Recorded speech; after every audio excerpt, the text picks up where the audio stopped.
covered Scandinavia and Italy. Not bad. Now for the rest of the world. So I want to thank everybody for being here. As you know, last night we reached a momentous breakthrough in the Middle East, something that people said was never going to be done. We ended the war in Gaza and really, on a much bigger basis, created peace. And I think it's going to be a lasting peace, hopefully an everlasting peace. Peace in the Middle East. We secured the release of all of the remaining hostages, and they should be released on Monday or Tuesday. Getting them is a complicated process. I'd rather not tell you what they have to do to get them. There are places you don't want to be, but we are getting the hostages back on Tuesday, Monday or Tuesday, and that'll be a day of joy. I'm going to try and make a trip over. We're going to try and get over there, and we're working on the timing, the exact timing. We're going to go to Egypt, where we'll have a signing, an additional signing. We've already had a signing representing me, but we're going to have an official signing. And the amazing thing is all of the countries over there, from Qatar to Saudi Arabia to UAE to all of them, I mean, the rich ones, the less than rich ones, they've all come together, something which is amazing, actually. They've all come together for this, and they're really probably the best relationships they've ever had. So it's been really something incredible that nobody thought it was possible to get it done. And very importantly, the hostages are coming back. As you know, they consider them hostages. They talk about them as hostages, but there are approximately 28 dead people, mostly young, mostly men, but and boys. I mean, boys. The one woman talked about her baby. Her baby's 25 years old, but you know, to her it's her baby, and we're bringing them home. We're getting everything, and to those parents, the dead young man is just as important, as though this person were alive. It's amazing. I've never seen anything quite like it. I've been very much involved. I've never seen anything quite like it.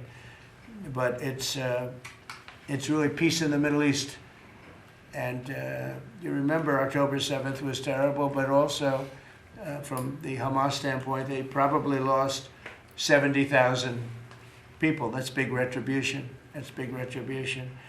But at some point, that whole thing has to stop, and we're going to see to it. Gaza is going to be slowly redone. You have tremendous wealth in that part of the world by certain countries, and just a small part of that, what they make will do wonders for Gaza. And I think you're going to see some tremendous countries stepping up and putting up a lot of money and taking care of things. But there's tremendous spirit like I haven't seen. And even the news, I won't call it fake news for this purpose, because they really were very fair today, I must tell you, in all cases. But they covered it very well. They covered it very fairly. Everybody loves it, everybody. People that were never giving us a fair shake, frankly, they can't even believe it. They're so, they're amazed by it. A lot of people are.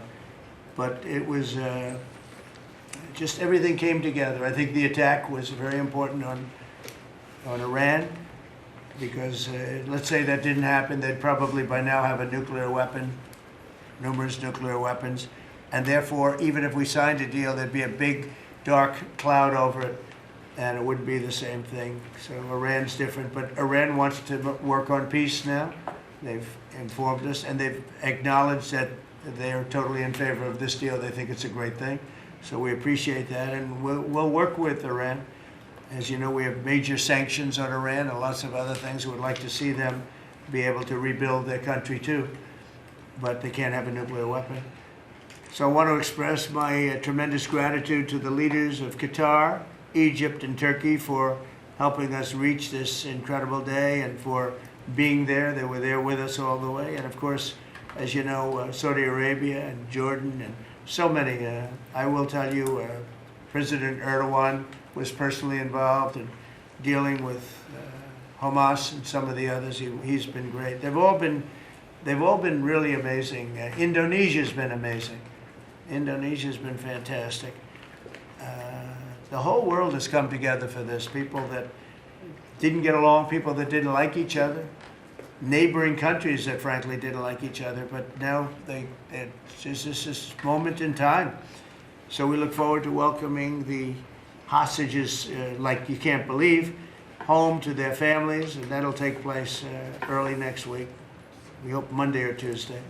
And all Americans should be proud of the role that our country has played in bringing this terrible conflict to an end. And I want to thank, some of the people. JD, you were fantastic, and Pete, you were great. Marco was fantastic. Some of you were very much involved. I'm looking around. So indirectly, I think almost everybody in this room was involved. Susie, I want to thank you very much. You were incredible. You've done an incredible job. So, and yes, John, what you've done was invaluable. CIA, John Ratcliffe, and he's done an incredible job. So I want to thank you all, and if I'm missing anybody, I apologize, but you've been amazing. And then you have Steve Witkoff, who worked so hard. And you remember we settled 7, this is number 8, we settled 7 wars, or major conflicts, but wars. And this is number 8. And the one that I thought would be maybe the quickest of all would be Russia-Ukraine, and I think that's going to happen too. But in the meantime, they're losing about 7,000 people a week, and that seems pretty bad. They're losing mostly soldiers, young soldiers. They go out to war, and they're getting killed. And while it doesn't affect us in a lot of ways, we've got a big ocean in between, you don't want to see that happen. It was a big mistake. That war should have never happened. It would have never happened if I were president.